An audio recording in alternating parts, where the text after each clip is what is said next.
العلم هو النور الهادي والمفتاح لكل الخير من يرد الله به خيرا. بسم الله الرحمن الرحيم نحمده ونصلي على رسوله الكريم أما بعد. قال المصنف رحمه الله: وقد يتضمن المبتدأ معنى الشرط فيصح دخول الفاء في الخبر، وذلك الاسم الموصول بفعل أو ظرف أو النكرة الموصوفة بهما، مثل الذي يأتيني أو في الدار فله درهم، وكل رجل يأتيني أو في الدار فله درهم، وليت ولعل مانعان بالاتفاق، وألحق بعضهم إن بهما.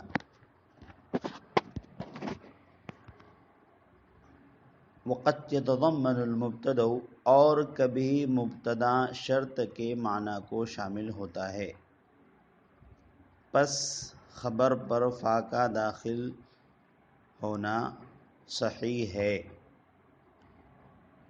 اور یہ بات وذالک، اور یہ بات یعنی مبتدا جو شرط کے معنی کو شامل ہوتا ہے وہ اسم ہے جس کا صیغہ لایا گیا ہو فعل کے ساتھ یا ظرف کے ساتھ، او النکرۃ الموصوفۃ، یا وہ نکرہ ہے جس کی صفت لائی گئی ہو ان دونوں کے ساتھ، یعنی فعل کے ساتھ یا ظرف کے ساتھ. جیسے الذی یأتینی فلہ درہم، جو شخص میرے پاس آئے گا اس کے لیے ایک درہم ہے. الذی یأتینی فی الدار فلہ درہم، جو شخص گھر میں ہے اس کے لیے ایک درہم. وکل رجل یأتینی او فی الدار فلہ درہم، اور ہر وہ شخص جو میرے پاس آئے گا یا گھر میں ہے اس کے لیے ایک درہم ہے. کبھی ایسا ہوتا ہے طلبہ عزیز کہ مبتدا شرط کے معنی کو شامل ہوتا ہے،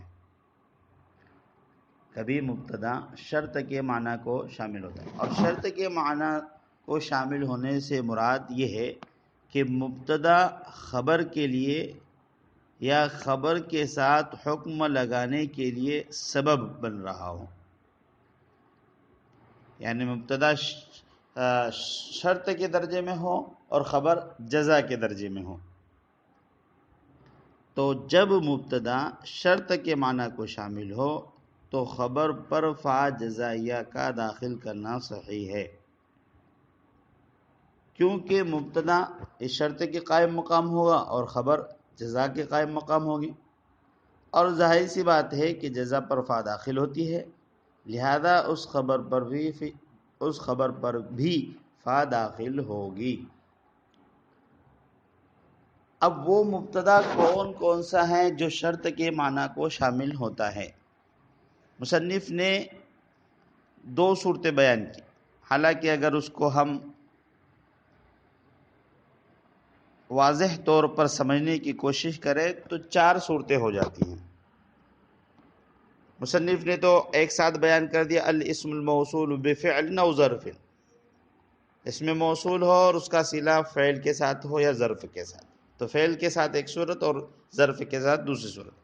اس طریقے سے نکرہ موصوفہ ہو بہما، فعل کے ساتھ اور اس کی صفت فعل کے ساتھ لائی گئی ہو یا ظرف کے ساتھ. تو اس طرح اگر دیکھا جائے تو 4 صورتیں ہوتی ہیں، یعنی 4 جگہیں ایسی ہے، 4 اسم ایسے ہیں جہاں پر مبتدا شرط کے معنی کو شامل ہوتا ہے. چنانچہ پہلی جگہ کہ مبتدا ایسا اسم موصول ہو جس کا صلہ جملہ فعلیہ کی شکل میں ہو، جس کا صلہ جملہ فعلیہ کی شکل میں ہو. جیسے اس کی مثال الذی یأتینی فلہ درہم، یہاں پر دیکھیے الذی اسم موصول، یأتینی فعل بفاعل، اور نون وقایہ یا ضمیر متکلم مفعول بھی، فعل اپنے فاعل و مفعول بھی سے مل کر جملہ فعلیہ خبریہ ہو کر صلہ الذی اسم موصول کا، اور موصول اپنے صلے سے مل کر مبتدا. الذی اسم موصول اور یأتینی یہ پورا جملہ صلہ بن رہا ہے. تو جملہ فعلیہ موصول کا صلہ جملہ فعلیہ کی شکل میں ہے، اور یہ تو اب یہ شرط کے معنی کو شامل ہے۔ الذی یأتینی فلہ درہم، وہ شخص جو میرے پاس آئے گا، فلہ درہم، تو اس کے لیے 1 درہم ہے۔ کیسے کہ جو شخص میرے پاس آئے گا تو اسی کو 1 درہم ملے گا، تو درہم پانے کے لیے آنا شرط ہوا، لہذا اس کی خبر پر جو لہو درہم ہے اس کی خبر پر فا داخل کیا گیا، فلہو درہم کہا گیا۔ اور لہو درہم یہ بھی جملہ ہے، لہو یہ خبر مقدم ہے اور درہم مبتدا مؤخر مل کر جملہ ہو کر یہ خبر بن رہا ہے۔ بہرحال تو پہلی جگہ جہاں پر مبتدا شرط کے معنی کو شامل ہوتا ہے وہ اس میں موصول ہے جس کا صلہ جملہ فعلیہ کی شکل میں آ رہا ہو، اور اس کی مثال یہی ہے جو مصنف نے دی ہے۔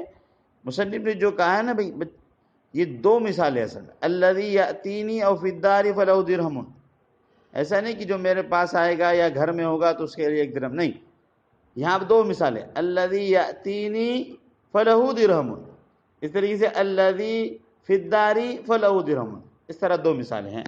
اس لیے مصنف نے ایک ساتھ اس کو بیان کیا بفعل او ظرف، تو مثال میں بھی اسی طریقے سے بیان کر دیا۔ خیر بہرحال تو الذی یأتینی فلہ درہم، جو میرے پاس آئے گا اس کے لیے 1 درہم ہے۔ تو پہلی جگہ ہو گئی کہ جہاں مبتدا اسم موصول ہو اور اس کا صلہ جو ہے جملہ فعلیہ کی شکل میں آ رہا ہو۔ دوسری جگہ مبتدا اسم موصول ہو اور اس کا صلہ، یعنی وہ ایسا اسم ہو کہ وہ موصول ہو اور اس کا صلہ ظرف کی شکل میں ہو، اس کا صلہ ظرف کی شکل میں ہو، تو اس صورت میں بھی مبتدا شرط کے معنی کو شامل ہوگا۔ اس کی مثال الذی فی الدار فلہ درہم، اس میں الذی اسم موصول اور فی الدار جار مجرور سے مل کر متعلق ہوگا ثبت یا استقر فعل کے، استقر فعل فاعل اور متعلق سے مل کر جملہ فعلیہ خبریہ کی تعویل میں ہو کر صلہ بنے گا، تو فی الدار یہ ظرف کی شکل میں، تو الذی اسم موصول فی الدار یہ ظرف کی شکل میں اس کا صلہ ہے، اور موصول صلہ مل کر مبتدا بن رہا ہے، اور یہ شرط کے معنی کو شامل ہے۔ کیا مطلب؟ الذی فی الدار فلہ درہم، جو گھر میں ہوگا اس کے لیے 1 درہم ہے، تو درہم پانے کے لیے گھر میں ہونا شرط ہے۔ یہ دوسرا مقام ہوا جہاں پر مبتدا شرط کے معنی کو متضمن ہوتا ہے، اور وہ کون سی جگہ ہے کہ اس میں موصول ہو اور اس کا صلہ ظرف کی شکل میں۔ تیسری جگہ جہاں پر مبتدا شرط کے معنی کو شامل ہوتا ہے کہ مبتدا ایسا نکرہ ہو جس کی صفت جملہ فعلیہ کی شکل میں لائی گئی، تو وہاں پر بھی مبتدا شرط کے معنی کو شامل ہوتا ہے۔ جیسے اس کی مثال کل رجل یأتینی فلہ درہم، کہ ہر وہ شخص جو میرے پاس آئے گا اس کے لیے 1 درہم ہے۔ تو اب یہاں پر دیکھیے یأتینی جملہ فعلیہ ہے اور یہ رجل کی صفت بن رہا ہے، رجل موصوف ہے، اور جملہ فعلیہ یأتینی کل رجل مضاف مضاف الیہ، کل مضاف اور رجل مضاف الیہ، ٹھیک ہے۔ تو الرجل کو ڈائریکٹ مضاف الیہ نہیں بنائیں گے بلکہ رجل کو موصوف کہیں گے، اور اس کے بعد آنے والا جملہ یأتینی یہ اس کی صفت بنے گا، اس لیے کہ نکرہ کے بعد آنے والا جملہ اس کی صفت ہوا کرتا ہے۔ یہ قاعدہ ہے کہ نکرہ کے بعد جملہ ہو تو وہ اس کی صفت بنا کرتا ہے۔ تو اب دیکھیے کہ اس میں کل رجل یأتینی فلہ درہم، اس مثال میں کل مضاف، رجل موصوف، یأتینی فعل فاعل اور مفعول سے مل کر جملہ فعلیہ خبریہ ہو کر صفت کس کے؟ رجل کی، رجل موصوف اپنی صفت سے مل کر مضاف الیہ، کل مضاف کو، کل مضاف اپنے مضاف الیہ سے مل کر مبتدا، تو یہ مبتدا شرط کے معنی کو شامل ہے، لہذا اس کی خبر فلہ درہم پر فا داخل کیا گیا۔ اس طریقے سے چوتھی جگہ جہاں پر مبتدا شرط کے معنی کو شامل ہوتا ہے وہ ہے کہ مبتدا ایسا نکرہ ہو جس کی صفت ظرفیہ کی جملہ ظرفیہ کی شکل میں ہو یا ظرف کی شکل میں ہو.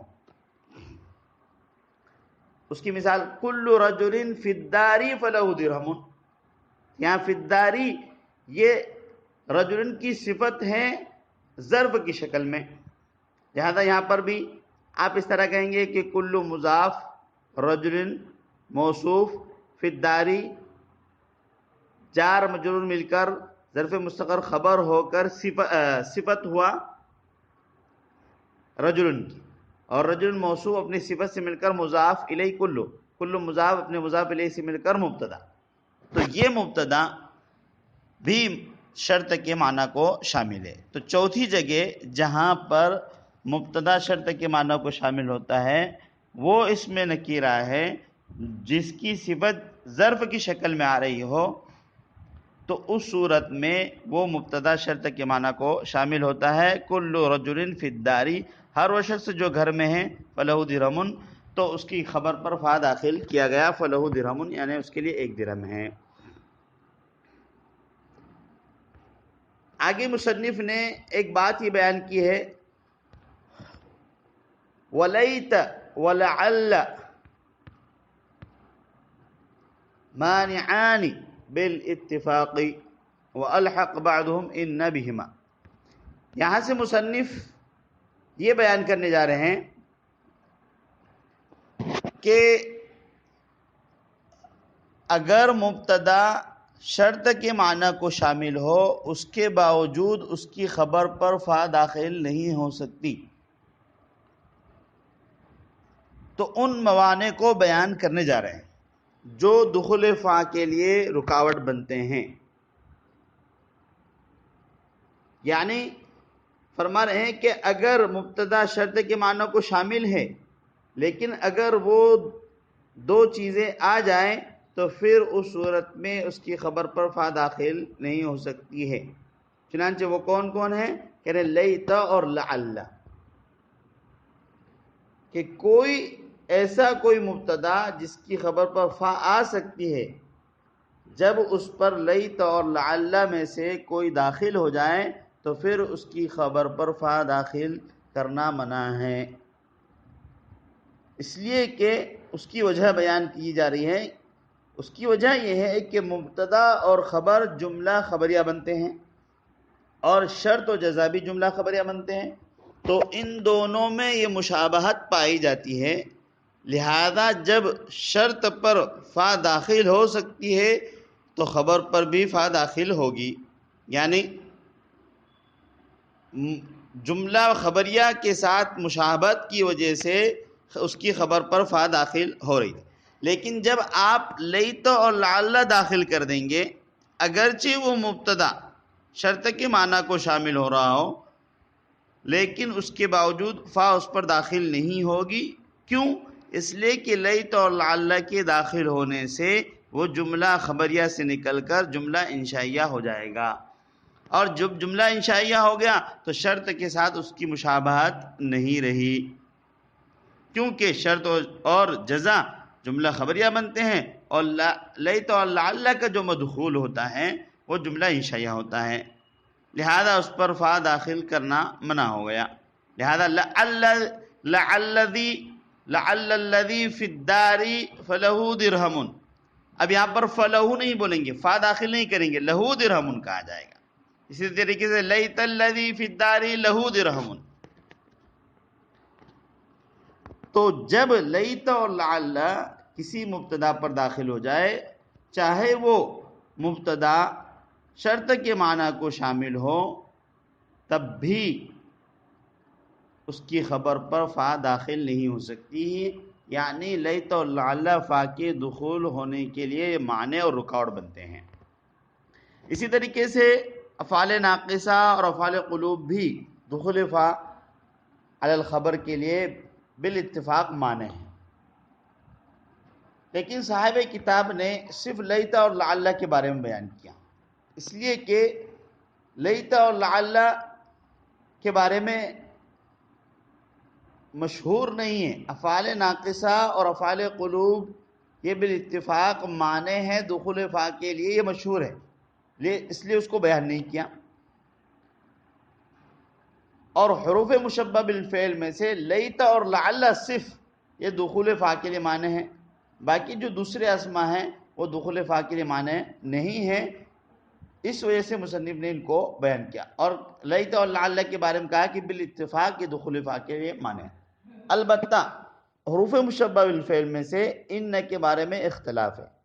اسی کو مصنف نے کہا وَأَلْحَقَ بَعْضُهُمْ إِنَّ بِهِمَا، اسی کی طرف اشارہ کیا کہ بعض علماء نحو کے نزدیک جیسے کہ امام سبوی وغیرہ کے نزدیک لیت اور لعل کے ساتھ ان کو بھی شامل کیا ہے. امام سبوی وغیرہ نے لیت اور لعل کے ساتھ ان کو بھی شامل کیا ہے کہ ان جس طریقے سے لیت اور لعل یہ دخول فا کے علی الخبر، دخول فا علی الخبر کے لیے معنی ہیں، ایسے ہی ان بھی دخول فا علی الخبر کے لیے معنی ہیں. اس لیے کہا وَأَلْحَقَ بَعْضُهُمْ إِنَّ بِهِمَا کا ہما ضمیر کا مرجع لیت اور لعل ہے، اور بعضهم سے مراد امام سبوی وغیرہ ہے. لیکن صحیح بات یہ ہے کہ ان یہ دخول فا علی الخبر کے لیے معنی نہیں ہے، اس لیے کہ قرآن مجید جو افصح الکتب ہے، سب سے زیادہ فصیح ترین کتاب ہے، اس کتاب میں یعنی قرآن مجید میں ان کے دخول ان جس پر داخل ہو تو اس کی خبر پر فا داخل کی گئی ہے. پتہ چلا کہ ان اور ان دونوں دخول فا کے لیے معنی نہیں ہیں. چنانچہ قرآن کریم میں ہے ان الذین کفروا وماتوا وهم کفار فلن تقبل توبتهم، یہ فلن تقبل توبتهم یہ خبر ہے تو اس پر فا داخل ہو رہی ہے ان کے بعد. اسی طریقے وَاعْلَمُوا أَنَّمَا غَنِمْتُم مِّن شَيْءٍ فَأَنَّ لِلَّهِ خُمُسَهُ، فَأَنَّ فا داخل ہو رہی ہے. لہذا ان اور ان صحیح بات یہ ہے کہ ان اور ان یہ دخول فا علی الخبر کے لیے معنی نہیں ہے.